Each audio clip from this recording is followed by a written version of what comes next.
ఓం నమః శివాయ. ఓం నమో నారాయణాయ. కర్మ నివారణ, నరదృష్టి నివారణ, సంచిత ప్రారబ్ధ ఆగమిక కర్మ నివారణ, తులాభార కాల భైరవాయ నమో నమః. ఓం దిగంబరాయ విద్మహే గజవాహనాయ ధీమహి తన్నో కపాలకాల భైరవ ప్రచోదయాత్. ఓం ఇంద్రాణీ శక్తి దేవ్యై నమోస్తుతే. హరి ఓం. మా ఛానల్కి స్వాగతం. చూస్తున్న వీక్షకులకు, ప్రేక్షకులకు, ప్రియ కాళ భైరవ భగవద్బంధులకి స్వాగతం పలుకుతూ, మమ్మల్ని ఎంతగానో ఆదరిస్తూ ఉండబడినటువంటి ప్రియ సోదర సోదరీమణులకు అందరిపైనను, సనాతన ధర్మ సంరక్షకులకు, జ్యోతిష్య అభిమానులకు అందరికీ కూడా స్వాగతం పలుకుతూ, ఆదివారం అమావాస్య పుష్యమి నక్షత్ర సందర్భంగా అందరికీ నిండు నూరేళ్ల ఆయురారోగ్యాలను ప్రసాదించాలని శ్రీ కాళీ సమేత కాళభైరవ స్వామిని వేడుకుందాం. అందులో ఈసారి ఆదివారం అమావాస్య పుష్యమి నక్షత్ర సందర్భంగా రవి పుష్యార్క యోగం అందరికీ కలగాలని, అందరికీ మనతో రాబోయేటువంటి భవిష్యత్తులో ఉండబడినటువంటి 7 తరాల వారికి అద్భుత ధన రాజకీయ యోగ సకల ఐశ్వర్యం ఆనందాన్ని ఆ బుధాదిత్య రాజయోగ కారణము, రవిపుషార్క యోగ కారణము, ఆదివారం అమావాస్య కారణం చేత అందరికీ ప్రసాదించాలని కోరుకుందాం. 1/8/2024 నుండి 15/8/2024 వరకు కర్కాటక రాశి వారికి ఒకవైపు అష్టమస్థాన శని, మరొక వైపు ఆదివారం అమావాస్య పుష్యమి నక్షత్ర సందర్భంగా ఆ పుష్యమి నక్షత్రం కర్కాటక రాశిలో ఉండడం, కర్కాటక రాశిలోని రవి సంచారం చేయడం వలన ఎలాంటి ఉపయోగాలు, భగవంతుడి ఆశీస్సులు ఎలా పొందాలో ఈ వీడియోలో సవివరంగా సంపూర్ణంగా తెలుసుకుందాం.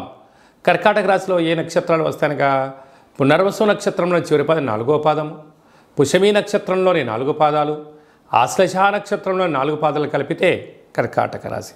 చాలామందికి పుట్టినటువంటి కాల సమయంలో డేటా ఆఫ్ బర్త్లో లేనటువంటి కారణం వలన పేరు యొక్క మొదటి అక్షరాన్ని అనుసరిస్తూ రాశిని తెలుసుకునే ప్రయత్నం చేద్దాం. హీ, హూ, హే, హో, డా, డి, డు, డే, డో అక్షరాల వారందరూ కూడా కర్కాటక రాశి జాతకులే. కర్కాటక రాశి యొక్క అధిపతి చంద్ర భగవానుడు. రాశిలోనే రవి సంచారం, రాశిలోనే పుష్యమి నక్షత్రం సంచారం చేయడం, ఒకవైపు అష్టమస్థాన శని భగవానుడు కుంభరాశిలో జలరాశిలో వక్రగమనంలో ఉండడం, ఈ ఆదివారం అమావాస్య పుష్యమి నక్షత్ర సందర్భంగా ఉండబడే వారందరూ కూడా మీరు వ్యవసాయ క్షేత్రాల్లో కానీ పొలాల్లో కానీ తెల్ల జిల్లెడి యొక్క వృక్షాలు చాలా కనపడుతూ ఉంటాయి. ముందుగానే చూసుకొని ఒక 6 రోజులు ముందుగా ప్రతిరోజు వెళ్ళి ఒక చెంబు నీళ్ళు పోసి దీపాన్ని పెట్టి రోజు దండం పెట్టుకొని రండి. ఆ ఆదివారం అమావాస్య రోజున పై కొమ్మలను తీసేసి భూమిలోంచి పెకలిస్తే వచ్చే స్వామివారే శ్వేతార్కవర సిద్ధి మహాగణపతి స్వామివారు. ఆయనను తీసుకొని వచ్చి బాగా మట్టిని కడిగి సింధూరాన్ని పూసి పూజా మందిరంలో ఉంచండి. అద్భుతమైనటువంటి ఆనందకరమైన విశేషమైనటువంటి ఆ సాక్షాత్గా వరసిద్ధి గణపతి స్వామికి ఆశీస్సులు కలిగి ఆనందం, అదృష్టం రాబోయే కాలమంతా సువర్ణ యుగం అని చెప్పి గమనించాలి. అలాగనే ఈ కాళ అమావాస్య, ఈ కాళాష్టమి సందర్భంగా ఇంట్లో ఒక కాళభైరవ స్వామి యొక్క దీపము, కాళభైరవ స్వామికి సౌభాగ్య ముడుపు, కాళభైరవ హోమం చేసుకోగలిగితే అదృష్టం మీ సొంతమవుతుంది. అలా కుదరలేనటువంటి వాళ్ళు ఈ కింద నెంబర్ సంప్రదించినట్లయితే మీ పేరు పైన ప్రత్యేకంగా కూష్మాండ దీపాన్ని, కాళభైరవ హోమాన్ని చేయించి వీడియో కాల్ ద్వారా ప్రత్యక్షంగా చూపించి మీకు ప్రసాదాన్ని కూడా అందజేయడం జరుగుతుంటుంది. అలాగనే 2వ స్థానంలో బుధ శుక్ర సంచార స్థితి, తృతీయంలో కేతు సంచార స్థితి, అష్టమంలో శని సంచార స్థితి, భాగ్యంలో రాహు సంచార స్థితి, లాభంలో కుజగురు సంచార స్థితి కారణం వలన స్థిరాస్తులు, చరాస్తులు మీ సొంతం కాబోతున్నాయి. కనుక ఈ అష్టమి రోజున, ఈ అమావాస్య రోజున దూర వాయు జల ప్రయాణాలు పెట్టుకోవద్దు. ప్రమాదాలు పొంచి ఉన్నాయి, జలగండాలు ఉన్నాయి. పవర్తో, మ్యాగ్నెట్తో, ఆయుధాలతో దయచేసి చెలగాటం ఆడవద్దు. అలాగా స్వయం వృత్తులు, సేవారంగాలు, వ్యాపారాలు, రియల్ ఎస్టేట్ రంగాలు, హోటల్ వ్యాపారాలు, సాఫ్ట్వేర్, హార్డ్వేర్ ఉద్యోగస్తులు, వ్యవసాయ సోదరీమణులు, గృహ భవన నిర్మాణ కార్యక్రమం చేసేవారు, అనేక రంగాల వారికి మంచి కాలం ఉంది. జాగ్రత్తగా దీపం ఉండగానే ఇల్లు చక్కబెట్టుకోండి. రాబోయే భవిష్యత్ అంతా కర్కాటక రాశి వారిదే అని చెప్పి గమనించాలి. 4వ తారీఖు 8వ నెల 2024వ సంవత్సరంలో ఆషాఢమాస బహుళపక్ష ఆదివారము అమావాస్య పుష్యమీ నక్షత్ర సందర్భంగా చాలా మహోన్నతమైన పర్వకాలం అని చెప్పి గమనించాలి. ఆదివారం అమావాస్య వస్తేనే అందరికీ పెద్ద పండగ. అందులో పుష్యమీ నక్షత్రంతో కూడుకున్నటువంటి అమావాస్య కావడం వలన మనకు బహిర్ ప్రాంతాలలో వ్యవసాయ క్షేత్రాల్లో తెల్ల జిల్లేడు వృక్ష ఉండడం జరుగుతూ ఉంటుంది. ఏపుగా పెరిగినటువంటి వృక్ష దేవత కింద శ్వేతార్క వరసిద్ధి మహాగణపతి స్వామివారు వృక్ష రూపంలో ఉండడం జరుగుతుంటుంది. ఆ గణపతి స్వామివారిని తెచ్చుకొని గృహంలో ఉంచుకున్నట్లయితే మనకు భావి తరాలకు 7 తరాల వారికి అద్భుతమైన ఆనందయోగం, అమృతయోగం, ధనయోగం, రాజకీయ యోగం కలుగుతుందని చెప్పి గమనించాలి. కనుక మనం అమావాస్య రోజు ఉదయాన్నే నిద్రలేచి ఇంటినల్లా శుద్ధి పెట్టుకొని మంగళ స్నానాలు చేసుకొని ఇంటికి మామిడాకులు కొబ్బరాకులను ఏర్పాటు చేసుకొని సూర్య నమస్కారం చేసి సూర్య భగవానికి అర్ఘ్యం వదిలిపెట్టడము, ఒక తెల్ల జిల్లేడు ఆకులలో చక్కెర పొంగలి పాయసాన్ని భగవంతుడికి నైవేద్యంగా ఏర్పాటు చేయడము, సూర్య నమస్కారాలు, సూర్య ఆసనాలు, సూర్యోపాసన, ఓం హ్రాం హ్రీం రౌం సహ సూర్యాయ నమః అనేటువంటి మంత్రాన్ని ఒక 108 సార్లు తప్పకుండా పారాయణం చేసినట్లయితే అద్భుత యోగం కలుగుతుందని చెప్పి గమనించగలగాలి. అలాగనే మధ్యాహ్నం పూట గతించినటువంటి పెద్దవారి పేరు పైన నువ్వులు, దర్భలు, నీళ్ళను వదిలిపెట్టడం, పక్షిరాజ వారైనటువంటి కాకిరాజు వారికి ఆహారాన్ని ఏర్పాటు చేయడం, గతించిన వారి పేరు పైన సునకపు మహారాజులకు ఆహారం ఏర్పాటు చేయడం, దేవాలయంలో బ్రాహ్మణుడికి స్వయంపాక దానాన్ని ఏర్పాటు చేయడం వలన గతించినటువంటి వారి యొక్క పితృదేవతల యొక్క ఆశీస్సులు ఉంటాయని చెప్పి గమనించాలి.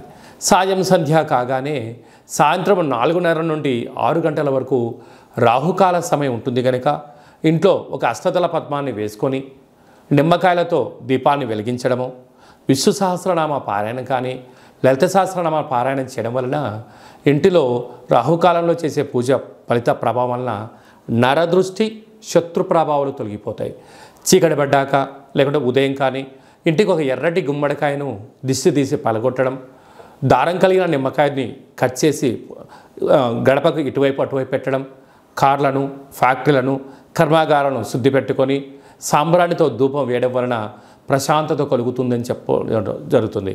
మిగతా రోజుల్లో 1000 జపం చేస్తే ఎంతటి ఫలితం వస్తుందో ఆ రోజు ఒక్క నామాన్ని స్మరించిన కాళభైరవ అన్న, కాళికామాత అన్న, వెంకటేశ్వర అన్న, ఓం నమశివాయ అన్న అద్భుతమైన ఫలితం కలుగుతుంది అని చెప్పి గమనించాలి.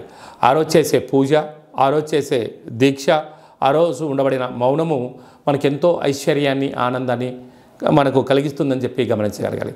అదే కాకుండా ఆ యొక్క అమావాస్యను కాళ అమావాస్య అంటారు. అంటే కాళిదాసు లాంటి వాళ్ళు, బట్టి విక్రమార్కుడు లాంటి వాళ్ళు, శివాజీ చక్రవర్తులు లాంటి వారందరూ కూడా ఇలాంటి రోజులలోనే సాధన చేసి కాళ స్వరూపమైనటువంటి కాళికామాతను, కాళభైరవ స్వామిని ప్రసన్నం చేసుకున్నారని చెప్పి గమనించాలి. అలాగనే మనకు 12వ తారీఖున 13వ తారీఖున శ్రావణమాస శుద్ధాష్టమి సందర్భంగా, కాళ అష్టమి సందర్భంగా కాళభైరవ స్వామి స్మరణ, ధ్యానము యోగదాయకం అని చెప్పి గమనించాలి. అలాగే మీ అబ్బాయికి కానీ అమ్మాయికి కానీ చిన్నపిల్లలు పుట్టినట్లయితే ఏ మాసంలో పుట్టితే ఎలాంటి పేర్లు పెట్టుకోవాలి, నక్షత్రంలో ఉన్న విశిష్టత ఎంతో కూడా తెలియజేయడం జరుగుతుంటుంది. ఈ యొక్క మాసంలో పుట్టినట్టు రోజు వారందరికీ కూడా, అలాగే వివాహ వార్షికోత్సవం చేసుకుంటున్న వారందరికీ కూడా మన యొక్క దేవాలయంలో ప్రత్యేకంగా కాళభైరవ హోమం చేయించడం జరుగుతుంటుంది. అలాగనే ప్రసాదం కూడా పంపించడం జరుగుతుంది.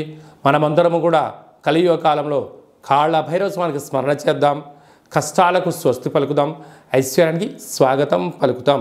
అందరికీ ఆదివారం అమావాస్య పుష్యమీ నక్షత్ర సందర్భంగా ఆశీస్సులు కోరుకుంటూ ఆశీర్వచనం.